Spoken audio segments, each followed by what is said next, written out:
Greetings and welcome, I'm Ash, and today I would like to talk to you about Snake Pass. A colorful and charming 3D platformer that is far more difficult than you might expect. Since there is no jump button, and since most of the collectibles are perched over humongous drops or pits of lava, you'll need to master the controls and become one with the snake inside if you wish to last long. This process will most likely take you a while, but once it finally clicks, you might just find that being a snake is far more complex and far more enjoyable than you could have ever imagined.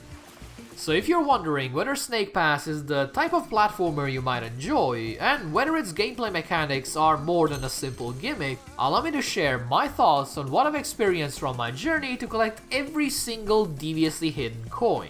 And believe me when I say, collecting these things was quite a journey.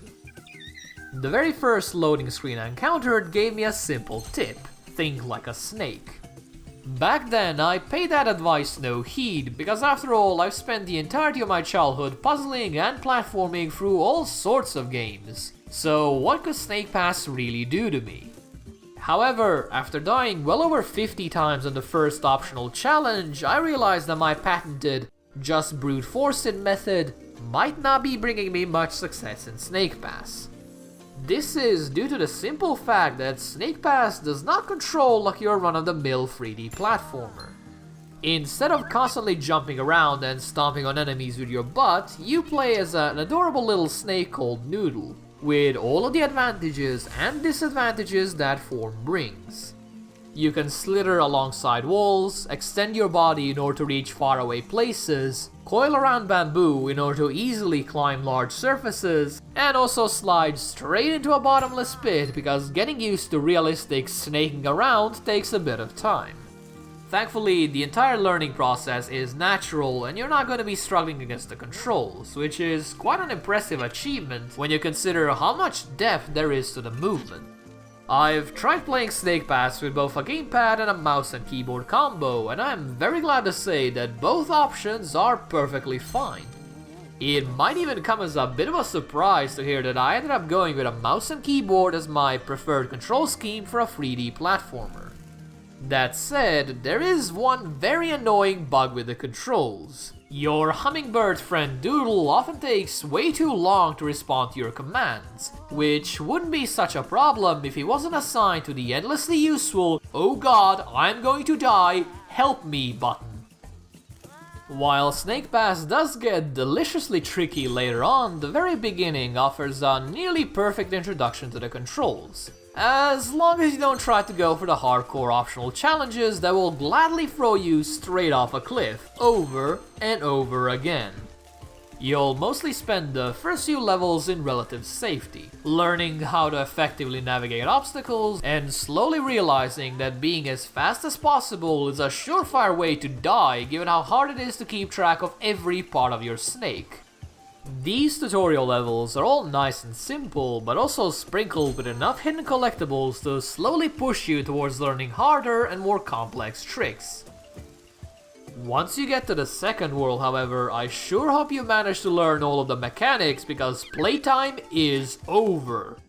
In World 2 and beyond, the difficulty spikes once reserved for the most hidden collectibles are suddenly the norm, while the previously safe environments are swiftly replaced with actual spikes, death traps, and falls that waste 30 plus seconds of your time. I am not someone that buckles in the face of challenge, and indeed I did manage to beat these levels 100% as well, but the difficulty curve after the first world is just completely ridiculous. I learned most of the advanced tricks while dying over and over again on the first level, but even that knowledge didn't save me from the beatdown World 2's hidden areas delivered upon me.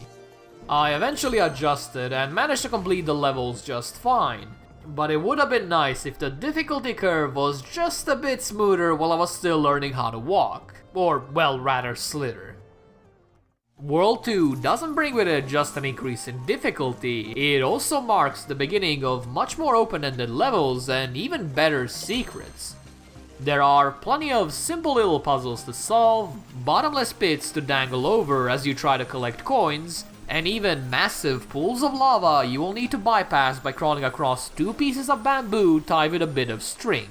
And yes, it is about as safe as it sounds. The level design isn't going to set the world on fire, well, except for the previously mentioned pools of lava, but it does a pretty damn good job of exploring Snake Pass's unique mechanics. As such, it is a bit unfortunate that the checkpoint system does almost completely the opposite. It discourages experimentation and crazy tactics. To its credit, you do respawn almost instantly after each death, which goes a long way towards removing some of the fatigue you might encounter in the later levels. The problem is that the checkpoints are way too sparingly placed, so you're often going to solve 2 tricky obstacle courses, slip up on the 3rd, and then find yourself all the way at the very beginning.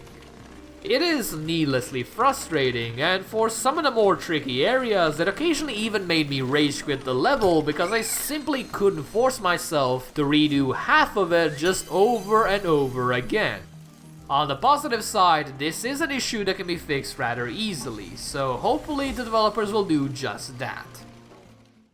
Even though I must admit I quit a few levels out of pure anger, it is very hard to stay grumpy at Snake Pass, and soon enough I was back exploring its rich and colorful world.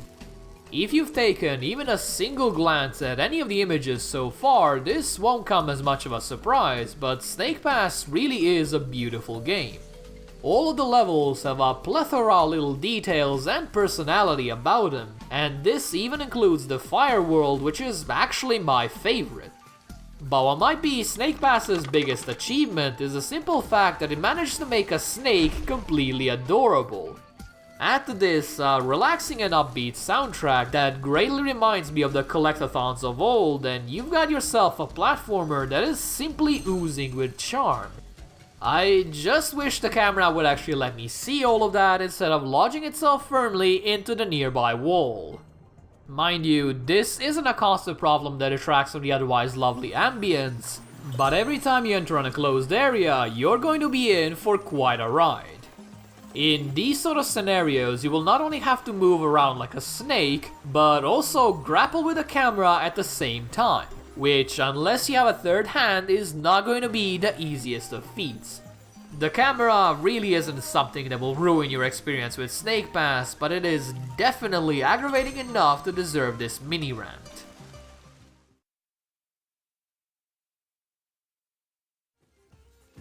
Snake Pass has a couple of annoying issues, but if you're a fan of platformers and collectathons, then these are problems you can easily ignore in favor of the unique but still surprisingly enjoyable gameplay.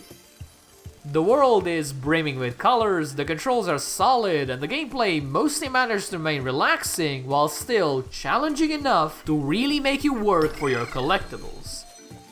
It might have gotten slightly overshadowed by Yooka-Laylee, but Snake Pass definitely has enough going for it to make it worth your time.